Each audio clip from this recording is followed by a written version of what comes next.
Hey everybody, this is Minion Soldier and this is the Piracy Show. And today, we're back up and running again.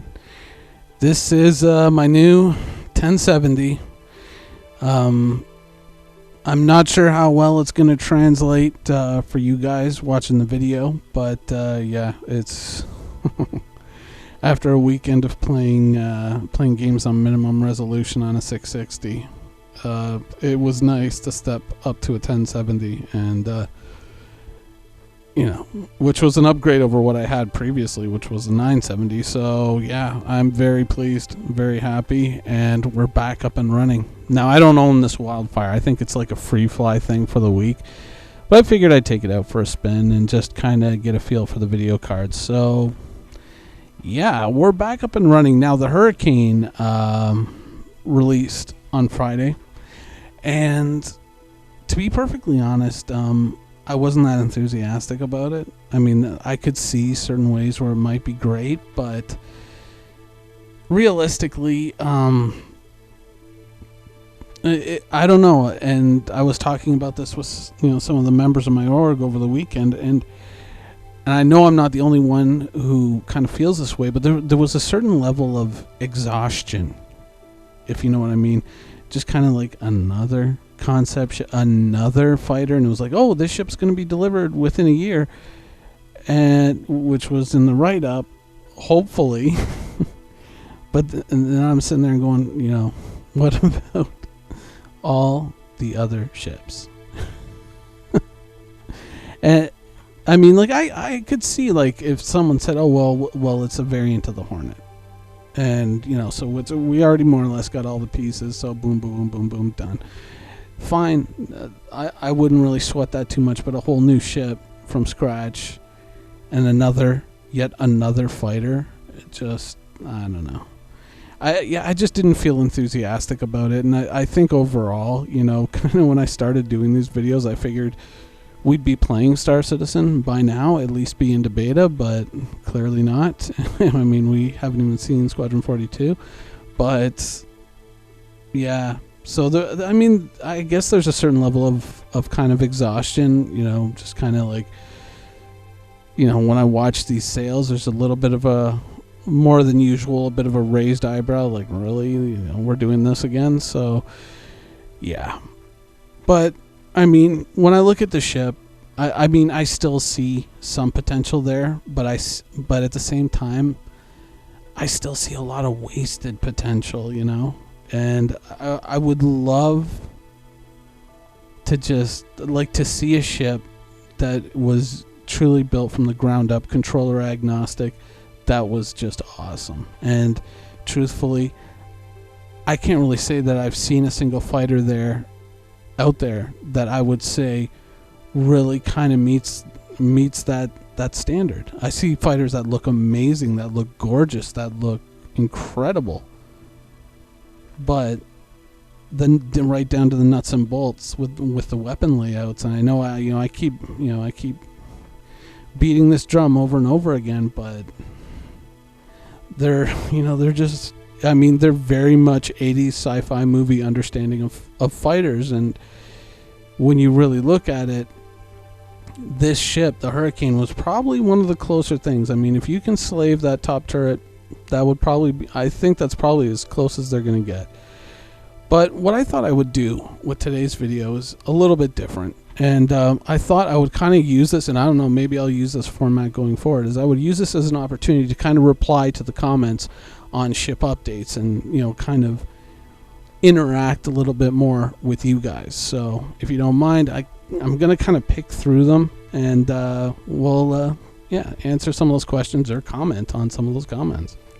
Now, first one off, right from the top, is Gabriel Reg or Rage. I'm sorry if I mispronounce it. Was basically saying, who cares about it being a shittier version of the Super Hornet? At least they gave, well, I'm going to paraphrase, but at least they gave the turret some real firepower, some real oomph to it, and it's about fucking time. And I agree that, turrets are, a a little on the undergun side for a lot of them, but once again, like we really got to get into a live game situation before we can really start beating down on the turrets. But the truth is I mean, and some of the responders to that comment have said it, you know, the problem with the turrets right now isn't so much the guns as it's the turrets just are working in a really awful fashion right now in the game. And I think we just need to be a few steps further before we can really start to tear into the turrets a little too much. My disappointment, honestly, was not seeing the words "You can slave this turret and control it from the cockpit."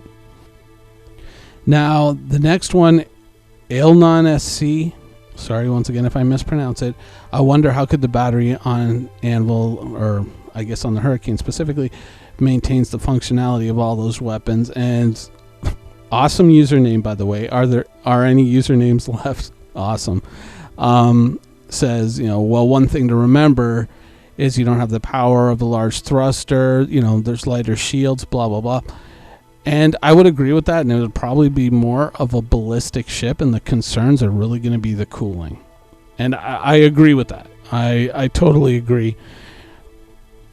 If you're putting energy weapons on this thing, the way it's built, the way it looks, I feel like you would just be bleeding out power. And that's the thing with a ship like this, when you're kind of using it as a hit and run weapon, something with high alpha but low survivability, it seems that you would want to probably build up, let your weapons charge up, and then just kind of unleash that in a limited window and then book it.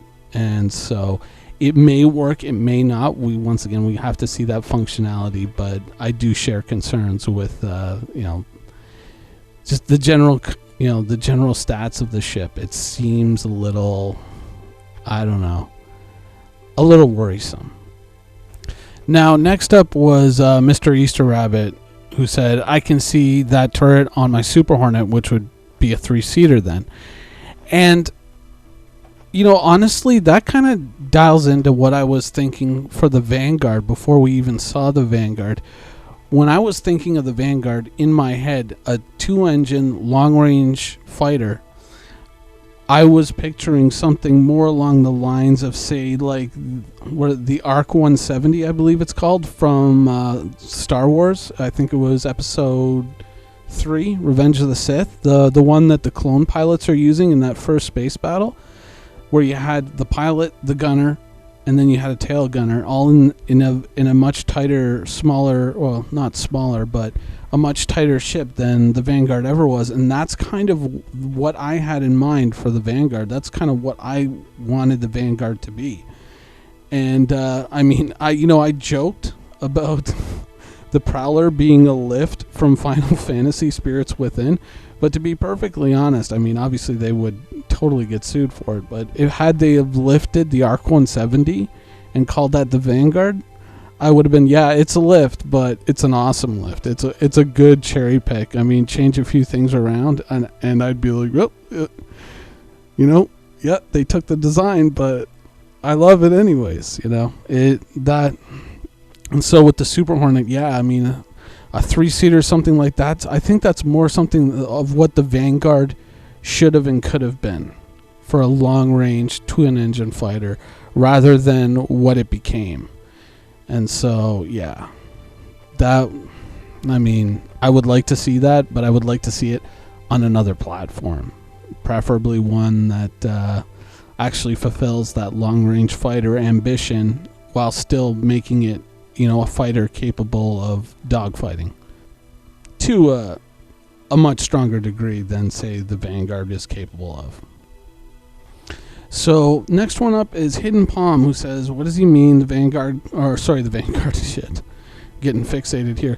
What does he mean that the Aurora got an update? Anyone knows what he's talking about or noticed an update? Well, the update to the Aurora is just something that we've been seeing a couple of times on ATV recently, and it's Elwin Bachelor. I always keep mispronouncing that. One day I got to look and see what the correct pronunciation is, but he did a large portion of the Caterpillar, which was also, it was a collaborative effort between him and Josh Coons, who was working on the Herald, and they were kind of trading some assets back and forth, but he was more or less largely responsible for the finished Caterpillar that we have now. Awesome ship, by the way. But he was later tasked with the Aurora has gotten a bit of an exterior update. I'll put once again, I'll put that picture up here. Hopefully I remember to do that. And it looks a lot better on the exterior. It's more up to the current standard of the game than it was before, because the Aurora, I mean, you could tell. And I mean, if you've ever flown around in one, you know that it's kind of a rough ship to fly around in. So hopefully it resolves some of the issues within that ship as well. Okay, Winter X-69, the original manufacturer of the Hurricane, was Cass Aerospace. I wonder if there's still any original production old-timers around in the verse. Would be cool. I agree. I would like to see some different ship manufacturers, but at this point I'd like to see them down the road. You know what I mean? Not immediately. Just because I think there's enough on the plate as it is. But yeah, I would like to see some oddball manufacturers, some things that we don't ordinarily get to see. You know, it's sort of like, living in North America, you go over to Europe and all of a sudden you're seeing cars that from manufacturers that some of which you've never heard of. Like, well, what the fuck is an Opel? You know, and you go, oh, this is a big car over here, and it's like, I never heard of it. Or you see Citroëns and Peugeots, and you're just like, holy crap. I remember they used to sell Peugeots in Canada back in like the 80s, but I haven't seen them since. You know, just oddball stuff like that. I would like to see that once to thicken out the universe, make it richer, make it more, textured, more layered. But obviously, for right now, I don't think that would probably be too good of an idea, but definitely down the road. All right, Tom Elliott, LOL. Love your humor, bro. You are well trained indeed. Yes, fire is bad, and I was able to recognize that immediately. And VR support isn't a priority for them, as it has to be implemented from the start. It would be detrimental to the development of the product to do. This was on a dev blog a while back. Yeah, now, interestingly enough, there was a member of my org who was messing around with Lumberyard and looking at, this. Once again, this is not my area of expertise, so I'm going to kind of paraphrase and probably get some of it wrong. But from what he was telling me, apparently the pieces to implement VR are already in Lumberyard. It's a question of getting the software to call those pieces, those components, those software, whatevers, kernels, whatevers, to kind of pull those up and bring them to the fore. Now, there's probably something to do to integrate it with the game fully, but apparently a lot of the pieces are already there, and so I wonder if it is impossible. I know he was trying. I don't know if he succeeded or if he kind of gave up, but I know that he was trying to see if there wasn't a way to jury-rig VR to just kind of make it work to a certain extent. All right, next one is Alan Crow. I agree with you about the player having better communication than an NPC, but as of right now, I think that an NPC might be better operating a turret. And there certainly are going to be advantages to having an NPC because, a human being can become flustered, can become overwhelmed, whereas an NPC can just kind of pick through its targets. And it's obviously, depending on how accurate they make them and how realistically they model them, in terms of behavior, in terms of targeting skill, they might be absolutely amazing as turret operators. And that's definitely like one of the first places that if I would take NPCs and put them, is I would put them in the operators. I would trust more complex tasks to other people. But at the same time, I feel that there may be an advantage to direct communication with a human being and them being able to observe and call things out for you. So I guess we'll have to wait and see how that all plays out once we get a much more fleshed out game and once we have NPCs to play with. Alright, next one is the Ripper. So they released this ship this year and continue to not give ships that were bought years ago. CIG is just getting silly and passing off some long-term backers. Also, I'm glad you didn't put out your video card with the garden hose. Well, to the ships, yeah. I mean, I think I kind of expressed that a little earlier. Some of the disappointment there, but there are some large ships that are being worked on. Of course, remember the Genesis Starliner? Remember that thing? There was like going to be so many variants of it. There was a Starlifter and all this other stuff, and it looked like it was, that's when it actually became interesting, when it was something that you could move a lot of troops with. And then it just fell off the map, and nobody, like, even when we saw all the updated production schedules heading up into 4.0, or the production, let's say, goals, because CIG don't know how to keep no schedule, but they know how to set goals. Yeah, like that ship just vanished. The Endeavor, remember the Endeavor? Whoa, where's that? So yeah, that's another thing that, I don't know. Maybe it's just the way I've been feeling a little bit recently, watching a lot of the content. It's just kind of like, really? Is this really what we need right now? So, yeah. Oh, also, about not putting out my video card with the garden hose. No, I didn't do that, but I did know a guy once who dusted out his PC, like used a compressed air hose to get the dust out of his PC. The problem was there wasn't a mechanism for drying the air that was kind of going through the compressor, so there was moisture built up in the hose, and the result was, as you would expect, a disaster. Okay, now the next one is any usernames left. Honestly, I don't think this will be a particularly fast ship. It's almost half the mass of a Super Hornet, but it has significantly less of a main thruster. Don't get me wrong, I think that this will probably be a competitive speeds versus medium fighters, but even the sale page has a quote that warns that it's potentially vulnerable to interceptors.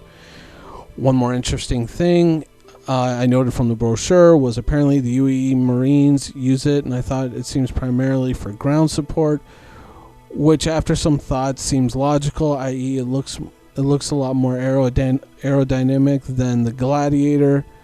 Let's see. So yeah, I'm just gonna because that was kind of a long comment. I'm gonna kind of cut that a little short there. Yeah, I'm not sure that to a certain extent I think that there's always an idealization with the fighters that come out of CIG. It's like, oh, it's going to be this, it's going to be that, and it's going to be great. But there's a functional element that makes those things what they are, and it's not the appearance, it's the loadout, and it's the build and the positioning of the weapons. With, like, if you're going to make a boom and zoom fighter, it has to be fast. Because if you make a fighter that's a glass cannon, but it isn't fast, its speed is its only defense. Its ability to escape is its only defense. And so if that isn't there, then the ship is pointless, right? So, and that's kind of, once again, the Vanguard was once again something that was along those lines, and it's it's just when I look at a lot of the ships that come out of CIG, there's the write-up, and it does this, it does that, and it's great for this, and it's great for that. But when it comes to the fighters, I mean, the Xeon Scout is another perfect example. Well, it's a nimble, light fighter, right? So it's around the same price range as this fighter here, but it has a third the firepower, and it has this huge forward surface area that is relatively easy to hit, and it's really not all that fast. It's just kind of like, do you like this? This is something that just would not work, So I don't know. I think that once we get to a point where we actually start balancing the game a lot of these things that people, like not just myself, but other people have been saying about these fighters, a lot of these things are going to come to the fore, and people are going to start going like, whoa, like these things need to change. And, you know, there's going to be a lot more kind of people pushing back on these designs and saying, you know, this needs to change, that needs to change. But I don't know. Right now, I think, you know, trying to get these kind of comments in and trying to kind of shed some light on areas where people may not yet understand fully what's involved. I think there's a little too much of a rush to kind of say, oh no, don't worry, they'll fix it later. Yeah, well, when they fix it later, it's just going to take more time to get the whole thing done. And if you start off with a better foundation, then there's less that you have to fix down the road.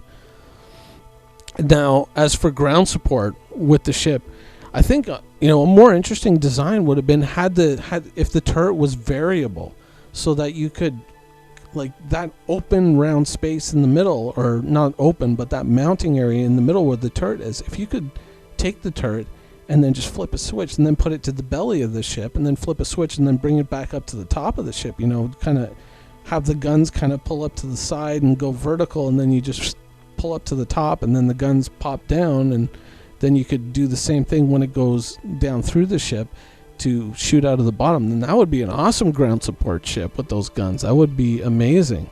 But then again, I guess realistically, if you're going to use it for ground support, you could also just invert the ship, you know, fly it upside down, and then the pilot could see what the other guy was doing. You just have to remember that his controls are inverted and all that. But yeah, that would probably be a pretty decent ground support fighter for ground troops. Now, there's a couple of comments from Mad to Mike. I'm gonna assume, sorry if I got it wrong, and Tony Garcia are saying it's overpriced. And yeah, I agree. I totally agree.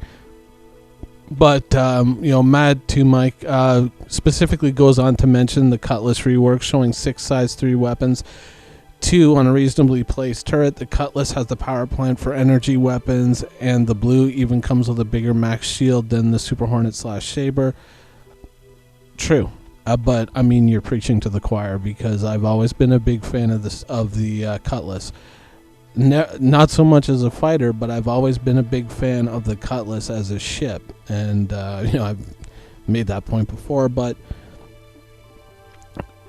I mean, really, the Cutlass is there, but once again, looking at the price of this and then looking at the price of the Cutlass, I have to question if, when the Cutlass rework is finished, if the Cutlass isn't going to be a lot more expensive than it is now. That's one of the things that's kind of why I'm still holding on to my Cutlass, is how much is this thing going to cost, when it actually gets into the game 262 maybe, or maybe beyond that. But I would watch that ship, because I wouldn't be altogether shocked if that thing went up to $180, $200, given the way pricing is right now. So anyways, I'm going to end things off here. I hope you guys enjoyed this sort of interaction. Yeah, I had to recycle a little footage towards the end, because I didn't realize this video was going to be as long as it was, and the test footage when I was testing on my video card was not long enough, I guess. Anyways, I hope you guys enjoyed it, and thanks for watching. Quantum travel initiated.